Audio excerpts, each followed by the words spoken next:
Welcome to the Hug a Drum podcast, a life with drums and drumming. I am your host, Angus McCurrach, and you're very welcome. And now, let the drumming begin.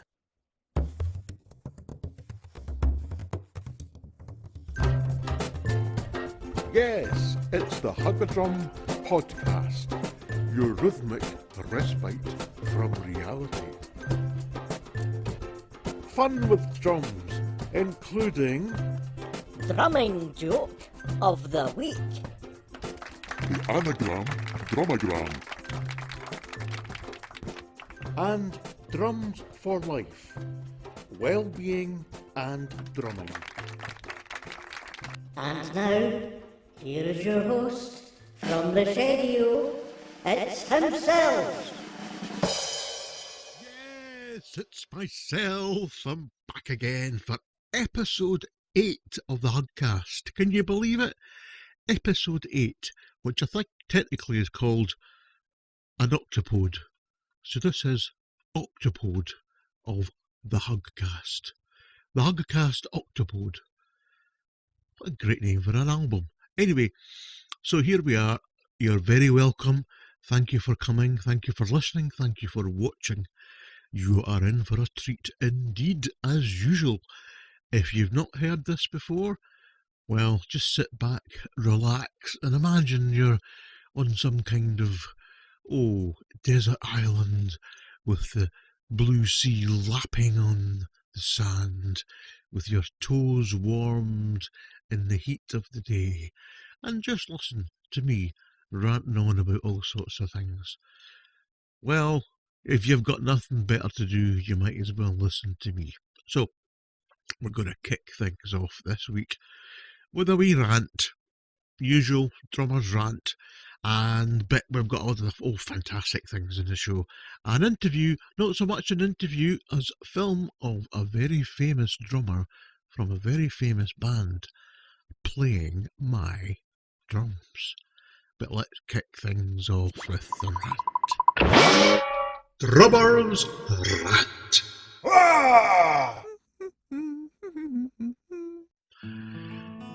So you're in a band. Now you could be a drummer, guitarist, bass player, trombone player, Peruvian nose flute player, a player of any instruments, including singers. Sometimes the singers are the worst. But my rant is this. So you're playing a few tunes, perfectly rehearsed, everything goes swimmingly, and you come to the next song. Now, I've always liked to think of a performance as having a beginning, a middle, and an end. So, as you move through your show, it could be 40 minutes or so, you've got your maybe exciting beginning, maybe a quiet beginning as you slowly build up to some more sort of rocky, exciting things, and then building up, hopefully, to that climax.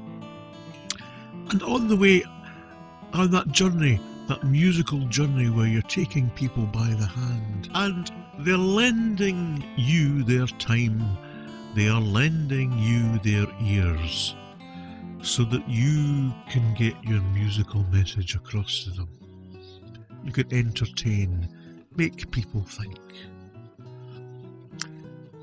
But in between the songs, the thing I find most irritating is when you get, it could be the guitarist or the singer, playing the first couple of notes of the next song, just to sort of make sure they haven't forgotten it, or then they can still play it. So imagine your audience is sitting there, the applause has died down from the previous song, and they're waiting to hear what happens next. Let's have a think. Let's say it's Beethoven's Fifth Symphony. We'll start off with that one. So, Beethoven's Fifth Symphony. So all of a sudden, of the hush of the crowd as they've died down in anticipation of the next song, suddenly the orchestra bursts into du-du-du-du, du-du-du-du. Now that's the way it should go. But what often happens is this. Last song finishes, now there's a wee break, there's a hush, as I say, an anticipatory lull in the noisiness as people get excited about the next song. And instead of suddenly bursting into Beethoven's Fifth, you get some plonker on stage going, the next one, that's that Beethoven-y one, that's the one that goes do-do-do-do, and they give the game away. They play it out loud. The number of times I've seen that. Now, let's use another example. Let's have a think. Whole Lot of Love, Led Zeppelin. Now, did you ever see Jimmy Page on stage with Led Zeppelin before they're about to go into the next song going, oh yeah, that's the one that goes do-do-do-do-do. It would give the whole game away. You're spoiling the surprise of the next song. Some plonker fiddling away, getting the tunes right. Really annoys me. Now, so what to do is this. Just practice. Just keep practicing. Know what you're going to play next. Have the confidence to know that you could suddenly burst forth with this oral delight, this cascade of sound and colour. Have faith in yourself. And didn't fiddle before you play the next song. And a rant to you drummers out there. We all know that you're probably far better than you're allowed to show when you're playing with a band. We've all got to sit back there and play the 4/4s and simple fills and all the rest of it. That's part of the job. In between songs is not your opportunity to show off that you can do a multi-diddly, hinkety-dinkety-doo paradiddle that's not been seen since 1920. Nobody wants to hear it. Nobody wants to hear it. Shut up.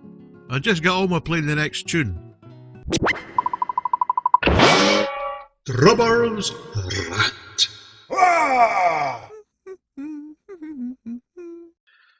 Well, I hope you enjoyed that rant. It always does us all good to have a rant now and again, so do it safely and do it in a way that makes you feel better at the end.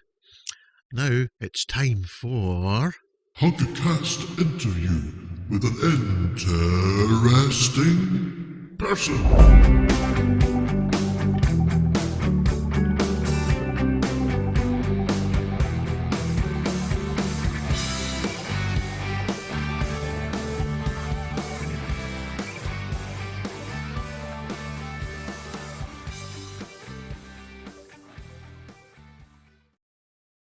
Well, this week's interview with an interesting person is not so much an interview as a video of somebody playing my drums. So these are the drums that are quite unusual. They are my Pictish drums combined with some modern type drums, tom-toms and a snare drum, and are used when I'm playing with the Trybe.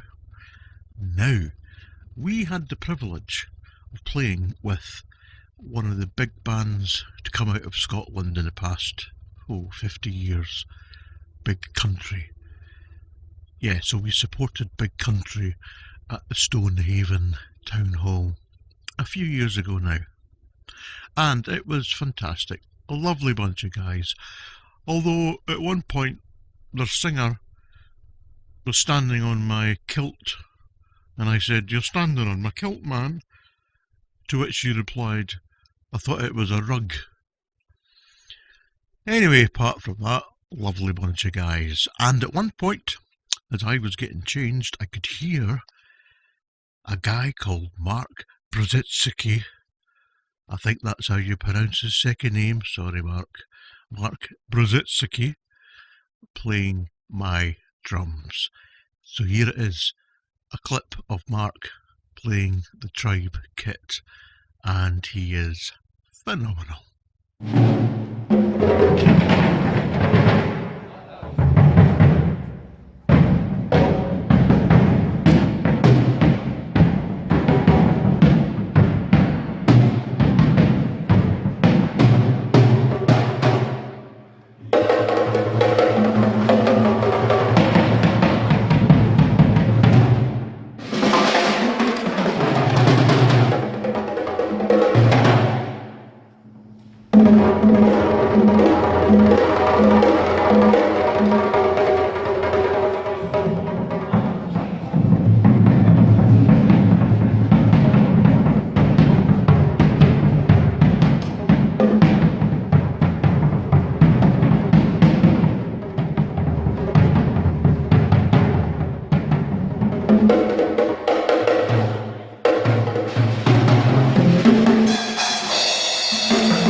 Fantastic.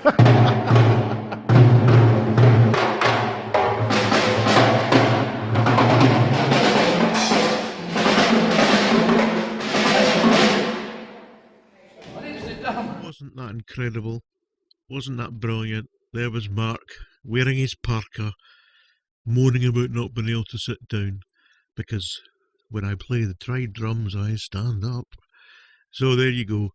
What an amazing drummer and an amazing guy, and thank you so much to Big Country and Mark for allowing us to show that video. But now it's time for... Drumming Joke of the Week. This week's drummer's joke is a cracker. It takes place after the Trybe, that's the band that I play in, Scotland's favourite Pictish band.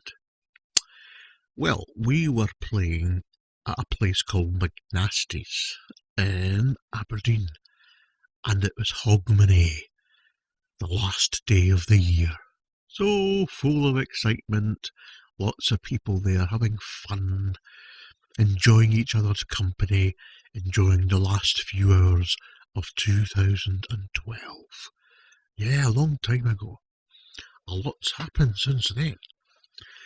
So anyway, after the gig, I get invited to a private function. Now, it's not what you're thinking. This was a function organised by a bunch of Scottish comedians. After they'd all finished their work that night, they all gathered round in this club to have the Comedians' Hogmanay Bash. And there was loads of them there. So this comedian friend of mine took me into the club, signed me in. It was private members only. I was allowed to come in to the core of comedy in Aberdeen. So I'm standing there and we're just having a drink, and I'm listening to the comedian on stage, and all he's doing is shouting out numbers. So he might go, number 32.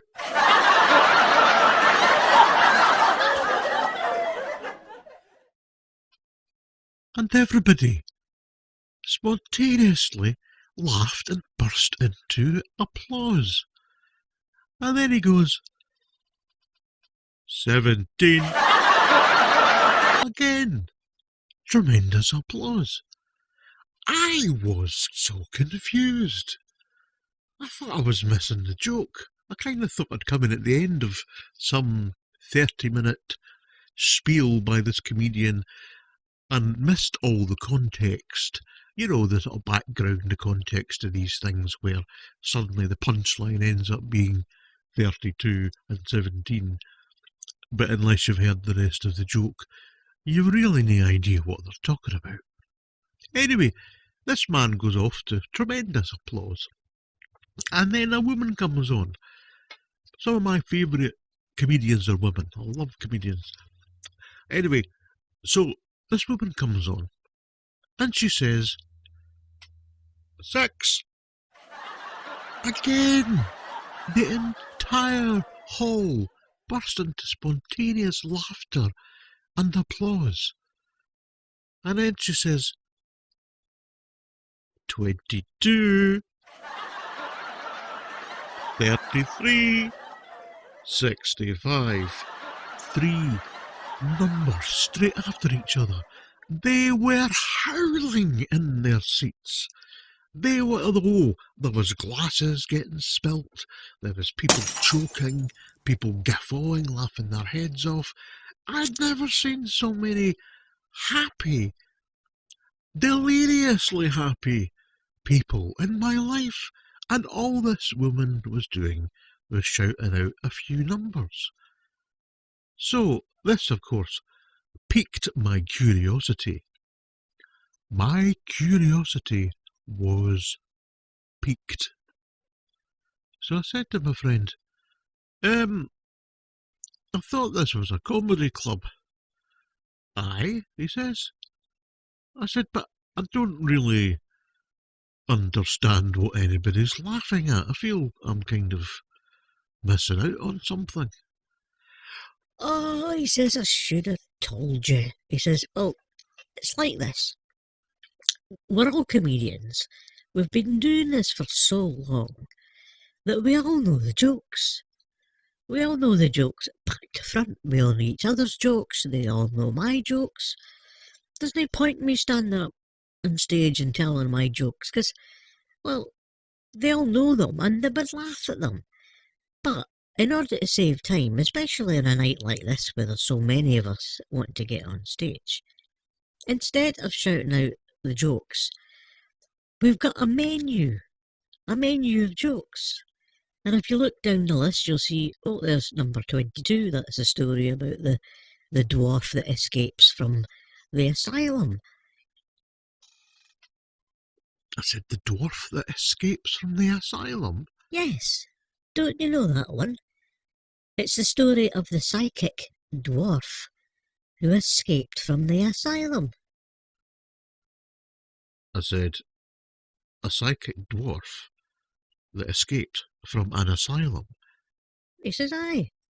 He says the public have been warned that there's a small, medium at large. Well, I was in hysterics. I thought that was the funniest joke I'd heard in a long time. I laughed. I nearly fell off my chair. Anyway.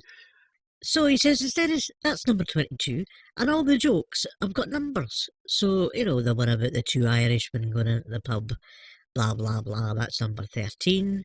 Then we've got number 8 about the penguin going on his holidays to Istanbul, that's number 14. All the jokes have got numbers. So what the comedian does is he goes up on stage and instead of telling the jokes, they just shout out the numbers. So, number 13. Everybody's got the menu. Everybody knows what joke it is. And immediately they burst into laughter. They don't need the setup, they don't need the middle bit, and they don't need the punchline. I said, that's actually quite clever. There's an idea. We could maybe do that with the band, with the Trybe. Instead of actually standing up and playing the tunes, we could just hand out a menu beforehand with number 2 as the Pibroch from Galashiels, and then we'll stand up and say, and the next song is number 2. Everybody will realise it's the Pibroch from Galashiels and spontaneously burst into applause. We don't have to play anything that could save us a lot of time. Anyway, I'd love to have a go at this comedian lark. I mean, it sounds like it's good fun. Well, says my friend, somebody's just pulled out. They can't get a taxi here in time. So there's a spot. Do you fancy trying it? And I thought, I've always wanted to be a stand-up comedian, but it's an audience full of comedians. I don't know how I'm going to get on. But then on the other hand, I thought, I'm not actually having to tell the jokes. I just stand up and read out the numbers from the menu. So, I had a wee look at the menu, and I picked out a few jokes, some of my favourites, and I thought, I'll try these ones out. So, after about 10 minutes, suddenly it was announced, Ladies and gentlemen, straight from McNasty's in Aberdeen, the drummer from the Trybe, Angus McCurrach. oh, it was fantastic to have everybody clapping and cheering as I wandered on the stage.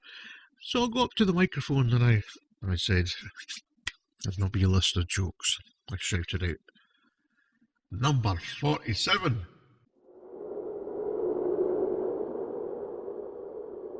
And there was silence. You could have heard a glass eye drop. There was nothing, no response whatsoever, just a few people wriggling in their seats. Oh, okay, I'll try another one. Number 83. Again, nothing. Not a sound. It could have been in a library. It was so quiet, no reaction. I'm beginning to get really worried here. So I thought I'll try my favourite one, the one about the guy in the van and the aerial. Here we go. Number 56. Again, silence. Absolutely nothing, not even booing. Just no reaction whatsoever. So at that point I gave up and I walked off the stage, and there was my friend. I said, that was dreadful. That's probably one of the worst experiences of my life. I said, I don't know what I did wrong. I just did the same as everybody else. Read out the numbers. Numbers corresponded to the jokes on the menu, and they should have all known the jokes. Nobody laughed. And my friend looks at me and he says, Well, it's the way you tell them. Drumming joke of the week. well, wasn't that a hilarious joke? I think that probably goes up there in the top 5 of Hugger-Drum jokes of all time. It's going to be an even funnier one next week, I can tell you. But now it's time for the Hugger-Gram, or the Drumogram, or the Anagram, depending on which way you want to look at it. So the answer to last week's Drumogram, which, if you remember, I gave you a wee clue. I said it was the name of a very famous drummer who was more famous for not playing the drums. And the name was Pete Best. Pete Best. So he was the poor guy who played with the Beatles and was more or less sacked just before they hit the big time. So more famous for not being the Beatles drummer. Anyway, poor guy. A lot of sympathy and respect to him. But this week's anagram is Health Played. Health Played. That's HEALTHPLAID. The played as in kilt. And I'll give you a clue. It's part of a drum kit. Anyway, that was this week's Drumogram. That was this week's show. I hope you enjoyed it. Now, for the next week, please stay safe, look after each other, and we'll see and hear you next week. Bye!